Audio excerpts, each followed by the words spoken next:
Við erum að bæta núna skipulag sérnámslækna á spítalanum og við erum í fyrsta skipti að ráða inn yfirlækni sérnámslækna á spítalanum og við erum einnig að ráða inn kennslustjóra í hlutastöður til þess að styrkja þetta skipulag. Hlutverk þeirra þá að bera ábyrgð á faglegu innihaldi og gæðum og framkvæmd sérnámsins, ekki þjónustu spítalans og bera þannig hag og hagsmuni námsins og sérnámslæknanna fyrir brjósti. Þetta í rauninni merk tímamót fyrir lækningar á Íslandi.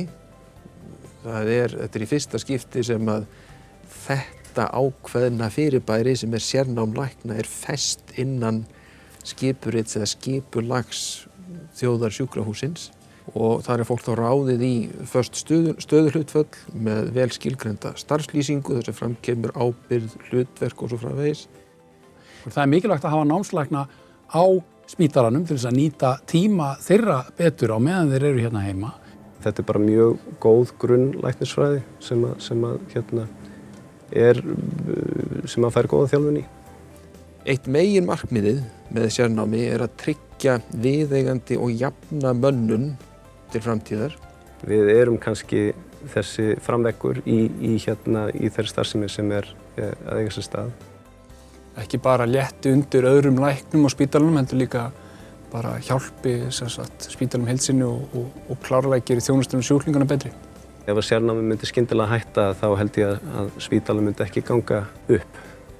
Það búið að skipta miklu máli að halda fólki, ungum læknum sem eru nýbúin að klára læknanám lengur hérna heima í nokkur ári viðbót. Það sem við getum hafið sitt sérnám hérna heima og að fá mjög góða menntun en á móti eru mjög verðmætir starfskraftar fyrir spítalann og að þjónusta fólk vel. Þessir öflugu sérnámslæknar fara síðan áfram til útlanda og styrkja sig í flestum tilfellum þar líka. Þannig að við erum með alþjóðlega vottað nám hérna heima í góðri samvinnu við síðan erlenda aðila líka. Ég held að við sem erum búin að vera í þessu prógrami og sérstaklega sem erum búin að vera klára þetta fulls séum talsvert betur undirbúin þegar við förum að lokum út í sérnám til annarra landa. Nú rekum við hluta eða fullt nám í flestum stærstu greinum lækninga sem vottað bæði innlend vottun og einnig alþjóðlega vottun. Og svo held ég að við ættum að skoða á næstu árum hvort það ætti að taka upp lengra sérnám í almennum lyflækningum hérna á Íslandi. Ég veit að það mikill áhugi fyrir því. Stundum getur fólk ekki bara út af persónulegum aðstæðum, fjölskylduaðstæðum, einhverju slíku farið út í sérnám strax og getur kannski ekki hugsað sér að búa erlendis í 10 ár.